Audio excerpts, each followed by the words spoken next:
अधिगम या व्यवहार सिद्धांत के प्रतिपादक हैं? Correct answer is D, Clark Hull. कौन सा प्रेरक जन्मजात नहीं है? करेक्ट आंसर इज ए, आकांक्षा का स्तर जन्मजात नहीं है। विद्यालय में पुरस्कारों से हानि होती है? करेक्ट आंसर इज डी, केवल पुरस्कारों के लिए कार्य करना है तो हानि होती है। ह्यूल पाँव का रोग निम्न में से किसके द्वारा उत्पन्न होता है? तो ये है आपको बताना।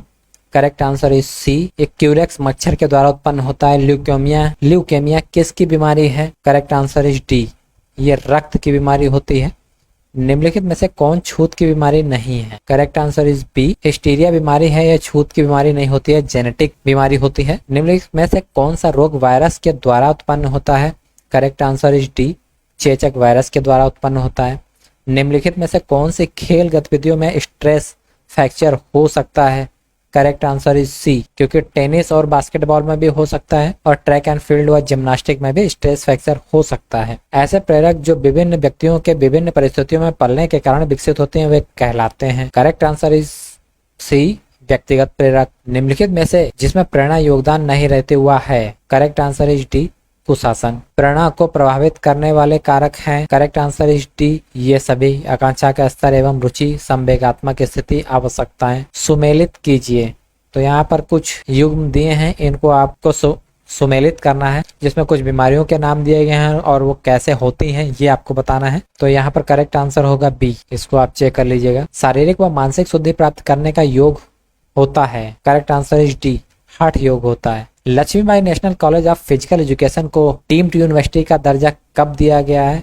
करेक्ट आंसर इज सी, 1995 में इसको डीम्ड यूनिवर्सिटी का दर्जा दिया गया। ऊंची कूद में वेस्टर्न रोल प्रचलित किया गया था? Correct answer is B, George हेरोइन ने प्रचलित किया था। मन के जागरण तथा ज्ञान केंद्रों को जागृत करने वाला योग होता है? करेक्ट आंसर इज ए, राजयोग। 11वें विश्व कप क्रिकेट 2015 की विजेता टीम है ऑस्ट्रेलिया। निम्नलिखित में से कौन सा रोग जल के द्वारा नहीं फैलता है? Correct answer is B, influenza जल के द्वारा नहीं फैलता है। पाठ्यक्रम होना चाहिए? उपरोक्त सभी पाठ्यक्रम में आने वाले हैं, या उपरोक्त सभी चीजें पाठ्यक्रम में होनी जरूरी हैं। पाठ्यक्रम का संगठन होता है? करेक्ट आंसर इज बी, मनोवैज्ञानिक।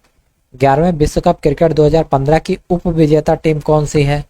Correct answer is B, New Zealand. वर्ष 2011 की राष्ट्रीय जूनियर तैराकी चैंपियनशिप किस प्रदेश ने जीती? Correct answer is a, Maharashtra ने जीता था। ग्लाइकोसिस कहाँ होता है? करेक्ट आंसर इज ए, कोशिका द्रव्य में ग्लाइकोसिस पाया जाता है।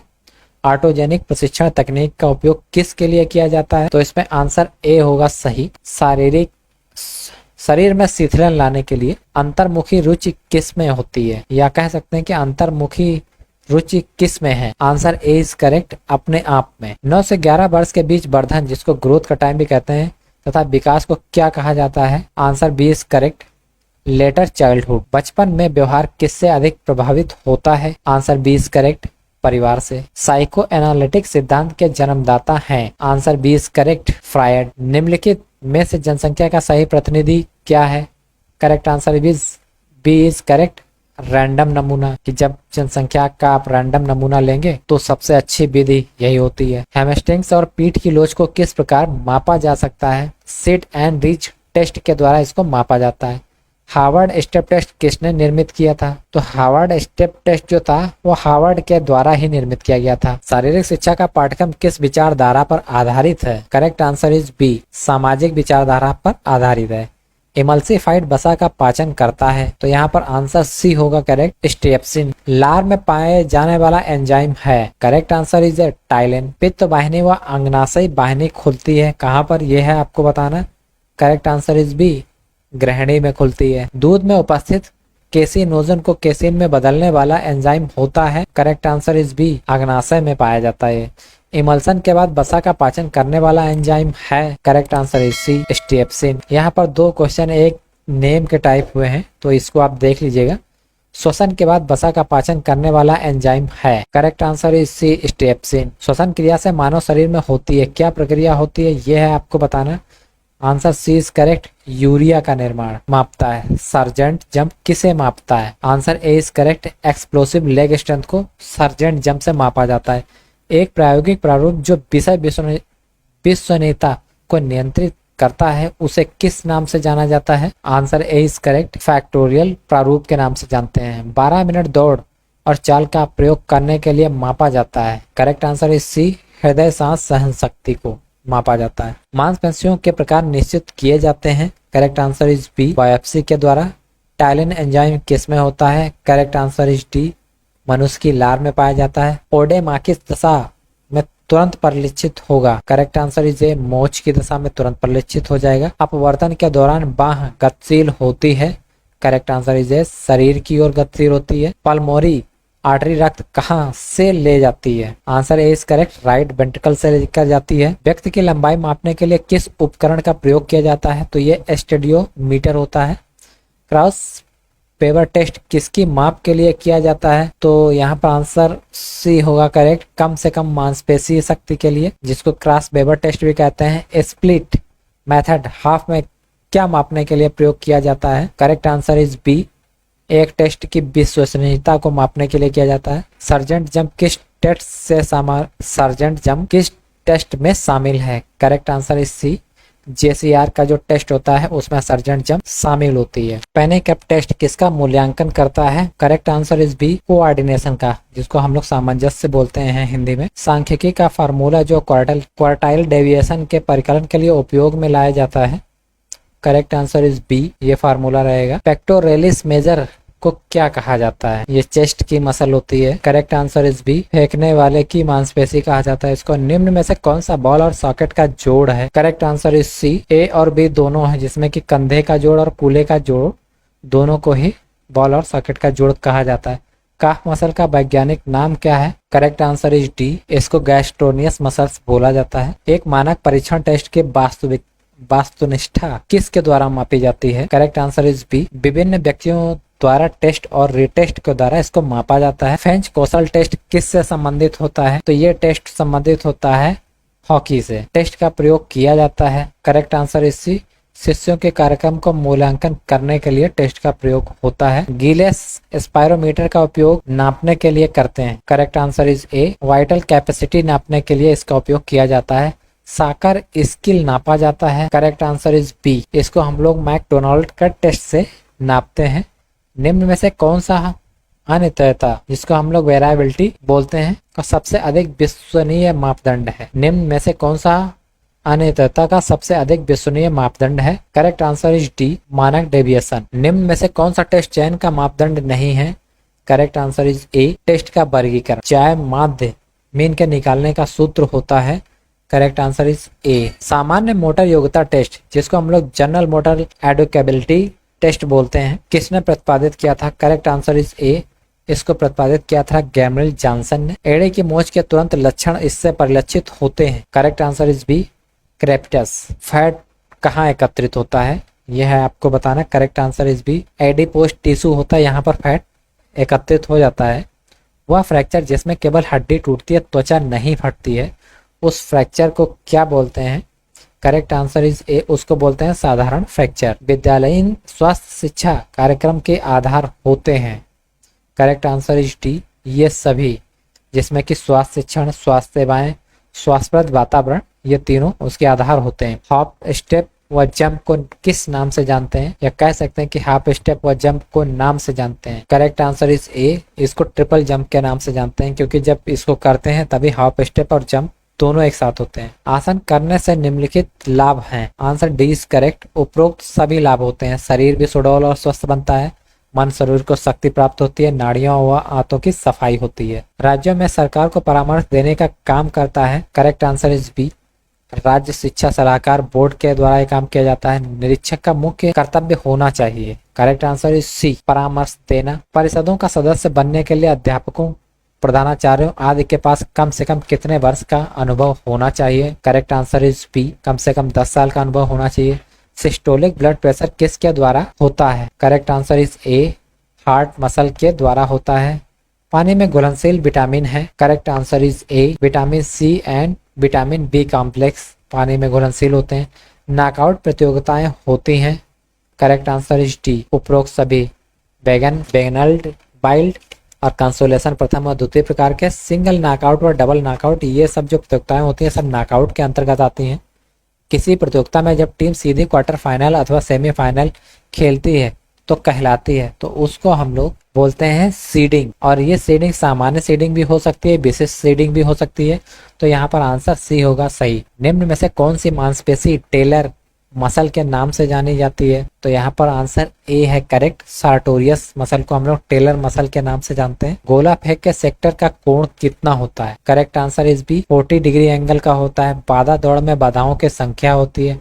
आंसर बी इज करेक्ट 10 होती है। संतुलित आहार में होना चाहिए, तो संतुलित आहार में कार्बोहाइड्रेट, विटामिन, प्रोटीन ये सभी होंगे। विटामिन बी की कमी से होने वाला रोग है बेरी। नाइट्रोजन उपस्थिति होता है। Correct answer is C proteins में। फार्टलेग शरीर में विकसित करता है। करेक्ट आंसर इज बी फुर्ती को विकसित करता है। ओलंपिक शहर विश्व के किस देश में स्थित है? तो ओलंपिक शहर ओलंपिया मीन्स ग्रीस में स्थित है। Correct answer is C Greece में। स्टेडियोमीटर का प्रयोग किसकी माप के लिए करते हैं? स्टेडियोमीटर का प्रयोग ऊंचाई के लिए होता है।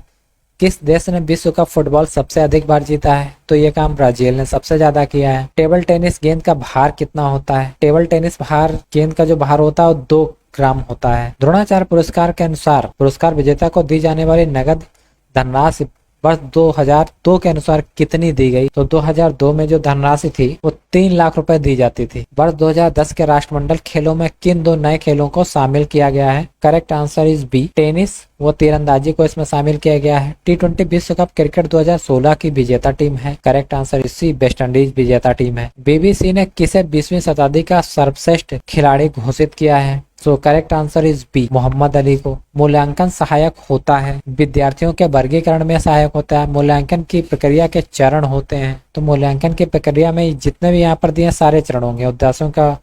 उद्देश्यों का निर्धारण व परिभाषीकरण, आदिगम अनुभव के योजना बनाना, विभिन्न उपकरणों के माध्यम से प्रमाण प्रदान करना। टेबल टेनिस के टेबल की लंबाई चौड़ाई होती है। Answer B is correct 2.74 metre into 1.52 metre. Table tennis ball का डायमीटर कितना होता है ये है आपको बताना। Correct answer is A 40 mm होता है इसका डायमीटर। एथलेटिक्स ट्रैक की लेन की चौड़ाई कितनी होती है?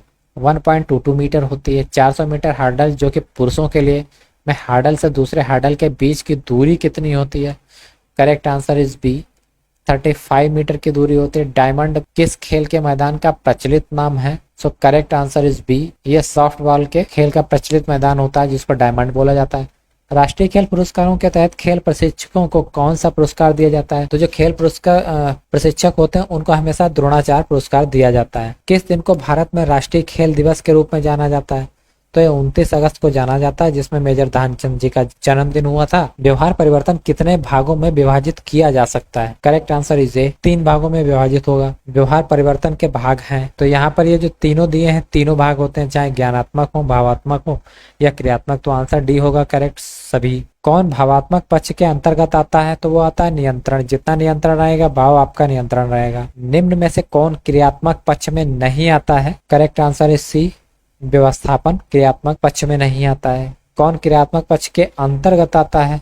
करेक्ट आंसर ए इज कौशल ये क्रिया के अंतर्गत ये मीन्स कह सकते हैं क्रियात्मक पक्ष के अंतर्गत आता है। निम्न में से कौन भावात्मक पक्ष के अंतर्गत आता है? करेक्ट आंसर इज सी विवरण। सतत श्रेणी में माध्यिका निकालने का सूत्र होता है। तो ये जो सूत्र होता है option D is correct means इसमें ये सारे सूत्र यूज होते हैं। वह मूल्य जिसका प्रयोग समंग माला में सबसे अधिक प्रयोग होता है उसको कहा जाता है? तो उसको कहा जाता है बहुलक। किसके अनुसार किसी वितरण का मूल्य बहुलक कहलाता है जिसके चारों ओर श्रेणी की इकाइयां अधिक से अधिक केंद्रित होती हैं? Correct answer is D Conner and Secrist बहुलक निकाला जा सकता है। करेक्ट आंसर इज डी इनमें से किसी का नहीं। खंडित श्रेणी में बहुलक निकालने की 3 विधियां होती हैं। खंडित श्रेणी में बहुलक निकालने की कितनी विधियां होती हैं? करेक्ट आंसर इज बी 2 विधियां होती हैं। पेशी अतिवृद्धि किसमें सबसे अधिक होती है? करेक्ट आंसर इज बी पुरुषों में सबसे अधिक होती है। टिटल ने कितने पुरुषों पर अध्ययन किया? करेक्ट आंसर इज ए 253 लोगों पर। टिटल कितनी स्त्रियों पर अध्ययन के उपरांत